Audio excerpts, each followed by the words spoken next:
Finally Kolkata night Riders জয় পেল ভাই। আমি তো পুরো টেনশনে পড়ে গিয়েছিলাম, আমি তো ভাই অনেকটা হতাশ হয়ে গিয়েছিলাম কি কলকাতা মনে হয় এই ম্যাচটা হেরে না যায় ভাই। ফাইনালি আমাদেরকে সুনীল নারায়ণ আজকে বাঁচিয়ে দিল ভাই। যেভাবে লাস্ট ওভারটাতে কার্তিক ত্যাগী বল করলো না, সত্যি ভাই খুবই খারাপ লেগেছে আমার। লাস্ট বলটাতে যে মোহাম্মদ শামিদ কার্তিক ত্যাগীকে ছক্কা মেরে দিয়েছিল, সেই সময় ভাই আমার মন ভেঙে গিয়েছিল, অনেকটা মন খারাপ হয়ে গিয়েছিল আমার। কি ভাই কি করব আমি বুঝে উঠতে পারছিলাম না সেই সময়তে। মোহাম্মদ শামির কাছে তুমি ছক্কা খেয়ে নিচ্ছ, মোহাম্মদ শামি হচ্ছে একটা বোলার, তার কাছে তুমি ছক্কা খাচ্ছ এবং ম্যাচকে ফাঁসিয়ে সুপার ওভারে নিয়ে যাচ্ছ, যেটা ম্যাচ তোমাদের পকেটে ঢুকে গিয়েছে 99%, সেই ম্যাচকে তুমি ড্র করছো। ভাই সত্যি আমি অনেক টেনশনে পড়ে গিয়েছিলাম, আমি বুঝতেও পারছিলাম না কি সেই সময় আমি কি করব ভাই। সত্যি অনেকটা মন খারাপ হয়ে গিয়েছিল, হতাশ হয়ে গিয়েছিলাম আমি তো ভাই ভেবেছিলাম কি মনে হয় এই ম্যাচটা মনে হয় সুপার ওভারে গেল, তো মনে হয় ভাই এলএসজিরও একটা চান্স তৈরি হয়ে গেল। এলএসজি যদি ভাই ভালো খেলে নেয় সুপার ওভারে তাহলে কিন্তু কলকাতা ম্যাচও হারতে পারে, এবং কলকাতার কাছে সেরকম বোলিংও পেস বোলারদের মধ্যে ভালো ছিল না। সুনীল নারায়ণের ওপরই ভরসা ছিল কি হয়তো সুনীল নারায়ণ কি কলকাতা নাইট রাইডার্স বোলিং দিতে পারে সুপার ওভারে, কিন্তু সেটাই হলো। আমাদের কলকাতার ম্যানেজমেন্ট একটা সঠিক সিদ্ধান্ত নিল সুনীল নারায়ণকে বল দিয়ে সুপার ওভারে, এবং সুপার ওভারে সুনীল নারায়ণ দুজনকেই আউট করে দিল। নিকোলাস পুরান যে ফর্মে ছিল না তাকে পাঠিয়ে দিয়েছিল আজকে সুপার ওভারে সুনীল নারায়ণের সামনে। সুনীল নারায়ণের সামনে তো এখন পর্যন্ত 3বার নিকোলাস পুরান সুপার ওভারে এসছে, কিন্তু কোনোদিনও খাতাও খুলতে পারেনি, 1 রানও করতে পারেনি। একবার তো ভাই সুনীল নারায়ণ 1 ওভার মেডেল করে দিয়েছিল সুপার ওভারে নিকোলাস পুরানের সামনে, এবং সেখানেও খাতা খুলতে পারেনি নিকোলাস পুরান। তো আজকেও আউট অফ ফর্ম ব্যাটারকে সুনীল নারায়ণের সামনে পাঠিয়ে দিয়েছিল, এবং সেখানেই আমার মনে হয় অনেক বড় একটা মিস্টেক করে ফেলেছিল এলএসজি। আরও তাদের কাছে বড় বড় ব্যাটার ছিল, মুকুল চৌধুরী ছিল, মিচেল মাস ছিল, এদেরকে পাঠাতে পারতো, কিন্তু যে ফর্মে ছিল না তাকে পাঠিয়ে দিয়েছিল, এবং কলকাতার জন্য লাভই হলো বন্ধুরা। প্রথম বলই তাকে আউট করে দিল, তারপর ঋষভ পান্ত এলো 3 নম্বরে, সে একটা সিঙ্গেল নিল অফ সাইডে, এবং দ্বিতীয় বলটাতে এডেন মার্করামও আউট হয়ে গেল। অসাধারণ ক্যাচ ধরলো রিঙ্কু সিং আর রহমান পাওয়াল, দুজনের কম্বিনেশনটা দেখলে ক্যাচ লাস্টের দিকে সত্যি অসাধারণ ছিল, জবরদস্ত ছিল সেই মুহূর্তটা। আমি তো ভাই হাততালি দিয়েছিলাম অনেকটা সেই ক্যাচটা ধরার পর, কেননা সেই ক্যাচটা ধরা মানে এলএসজি আর ব্যাটিং করতে পাবে না সুপার ওভারে, মানে তারা অল আউট হয়ে গেল। 2টো উইকেট পায় সুপার ওভারে, 2টো উইকেট পড়ে গিয়েছিল 3টে বল খেলার পরই, তো 3 বল আরও বাকি থেকে গেল, এবং 2 রান টার্গেট পেল কলকাতা নাইট রাইডার্স, এবং কত সহজেই করে দিল। রিঙ্কু সিং রহমান পল নামলো, প্রথম বলই 4 মেরে কলকাতা এই আইপিএল 2026 সালের দ্বিতীয় জয় পেয়ে গেল বন্ধুরা।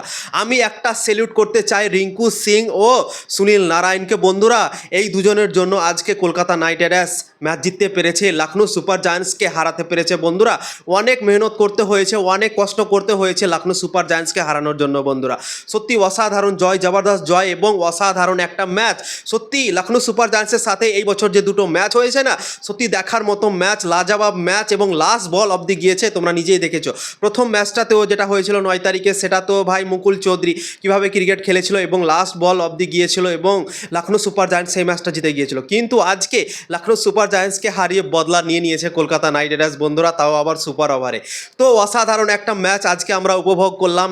আইপিএল 2026 সালে প্রথম সুপার ওভারও হয়ে গেল, এবং এইরকম ম্যাচ আইপিএল 2026 সালে হয়নি ভাই। তো আজকে রিঙ্কু সিংয়ের আমি তারিফ করব, রিঙ্কু সিংয়ের আজকে দিন ছিল ভাই, মানতে হবে রিঙ্কু সিং আজকে সব জায়গায় কামাল করেছে। প্রথমে তো ব্যাট হাতে অসাধারণ খেললো, জবরদস্ত খেললো, নিজের হোম গ্রাউন্ড ছিল এটা, এই মাঠটাতে খেলেই সে বড় হয়েছে ছোট থেকে, এবং এই মাঠে এত সুন্দর একটা পারফরম্যান্স আইপিএলে সব থেকে হাইয়েস্ট স্কোর বানিয়ে দেওয়া নিজের ক্যারিয়ারে, সত্যি অসাধারণ কাজ। কোনোদিনও এত রান রিঙ্কু সিং আইপিএলে করতে পারেনি, এবং আজকে 51 বলে 83 রানের নট আউট ইনিংস খেললো।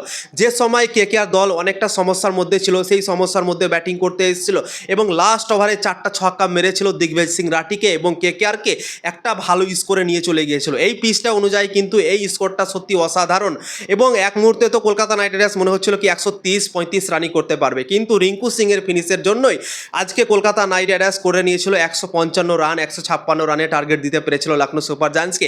তখনই আমরা ভেবেছিলাম কি এই পিচে এই রানটা কাফি হবে ভাই ম্যাচ জেতার জন্য, এবং আমাদের বোলাররাও সেই কাজ করে দেখালো, অসাধারণ কাজ করে দেখালো। কি লাস্ট ওভারটাতে যে কার্তিক ত্যাগী বল করলো না, সত্যি সেই ওভারটা ভালো করতে পারলো না, 2টো নো বল দিয়ে দিয়েছিল, সেখানেই ভাই আমরা অনেকটা ভয় পেয়ে গিয়েছিলাম। তারপর ভেবেছিলাম কি হয়তো তাকে বলই করতে দেবে না আম্পায়ার, হয়তো অন্যজনকে বল করাবে, কিন্তু আরও একটা চান্স দিল কার্তিক ত্যাগীকে এবং অসাধারণভাবে কামব্যাকও করলো সে। 1 বলে 7 রান প্রয়োজন ছিল, মোহাম্মদ সামি ছিল স্ট্রাইকে, তুমি ওয়াইড এয়ারকাট দাও না তো বাউন্সার দাও। মোহাম্মদ সামিরা হচ্ছে একটা বোলারগুলোকে যদি তুমি ওয়াইড এয়ারকাট দাও তারা 4 মারতে পারবে কিন্তু ছক্কা মারতে পারবে না, এবং বাউন্সার যদি দাও তাহলে তারা ঠিকঠাকভাবে শট খেলতে পারবে না। তো এই ব্যাটারগুলোকে আমার মনে হয় অফ টাইমে এয়ারকাট দেওয়া উচিত ছিল এবং বাউন্সার বল দেওয়া উচিত ছিল, এই দুটো বল চুজ করা উচিত ছিল। কিন্তু কলকাতা নাইট রাইডার্সের যে ক্যাপ্টেন আছে কি যে বলেছিল কার্তিক ত্যাগীকে কি তুমি এয়ারকাট মারো, এয়ারকাট মারছো তো তুমি স্টাম্পে কেন মারছো, একটু এদিক ওদিক হলিতে ছক্কা খেয়ে যাবে, এবং সেরকমই হলো। এয়ারকাট মিস হলো এবং ব্যাটে গড়িয়ে পড়লো, ছক্কা মেরে দিল মোহাম্মদ সামি, এবং সত্যি অনেকটা মন ভেঙে গিয়েছিল, আমাদের মনই খারাপ হয়ে গিয়েছিল সেই সময়। তো ফাইনালি বন্ধুরা কেকেআর দল জিততে পারলো, সুনীল নারায়ণের জন্যই আজকে সম্ভব হয়েছে কেকেআরের ম্যাচ জেতা, এবং পরপর দুটো ম্যাচ জিতে গেল আইপিএল 2026 সালে কলকাতা নাইট রাইডার্স। পয়েন্টস টেবলে বন্ধুরা এগিয়ে গিয়েছে কলকাতা নাইট রাইডার্স, 8 নম্বরে পৌঁছে গিয়েছে, 10 নম্বরে ছিল, 10 নম্বর থেকে 2 পয়েন্ট এগিয়ে গিয়েছে এবং 8 নম্বরে পৌঁছে গিয়েছে বন্ধুরা, 8টা ম্যাচ খেলার পর 4 পয়েন্ট নিয়ে। তো আশা করছি কলকাতা নাইট রাইডার্স মোমেন্টাম ধরে নিয়েছে এবং কলকাতা নাইট রাইডার্স এই মোমেন্টামটা ভাই জারি রাখতে পারে, এবং আমার মনে হয় মাথিসা পাথিরানাকে নিয়ে আসা উচিত। কেকেআরের ডেথ বোলিং কেমন হচ্ছে আজকেও আমরা দেখলাম, কমজোর মনে হচ্ছে। তো আমার মনে হয় নেক্সট ম্যাচে মাথিসা পাথিরানাকে খেলানো উচিত এবং কাউকে বসানো উচিত, টিম সাইপার্টকে বসানো উচিত না তো রহমান পাওয়ালকে বসানো উচিত, দিয়ে খেলানো উচিত মাথিসা পাথিরানাকে ভাই, না হলে কিন্তু এরকমভাবে চললে হবে না। আজকে কলকাতা নাইট রাইডার্স বেঁচে গেল সুনীল নারায়ণের জন্য, কিন্তু ভাই এর পরের ম্যাচগুলোতে কিন্তু এরকম সিচুয়েশন নাও আসতে পারে, কেকেআর ম্যাচও হারতে পারে। তো আমার মনে হয় যে মোমেন্টামটা কলকাতা নাইট রাইডার্স ধরেছে, মাথিসা পাথিরানাকে যদি নিয়ে চলে আসে তাহলে কিন্তু কলকাতা নাইট রাইডার্স দল অনেকটা আরও মজবুত হয়ে যাবে বোলিংয়ে, এবং কেকেআর দল আশা করছি ভালো পারফরমেন্স করবে বন্ধুরা। তো আজকে দারুণ লাগলো, অসাধারণ লাগলো, কলকাতা নাইট রাইডার্স ম্যাচ জিতলো এবং লাগাতার ম্যাচ জিতলো, এবং এই মোমেন্টামটা যেন ধরে থাকে এবং লাগাতার ম্যাচ জিততে থাকে বন্ধুরা, এটাই আমরা চাইবো। তো কতটা খুশি হয়েছে অবশ্যই কমেন্ট করে জানাও।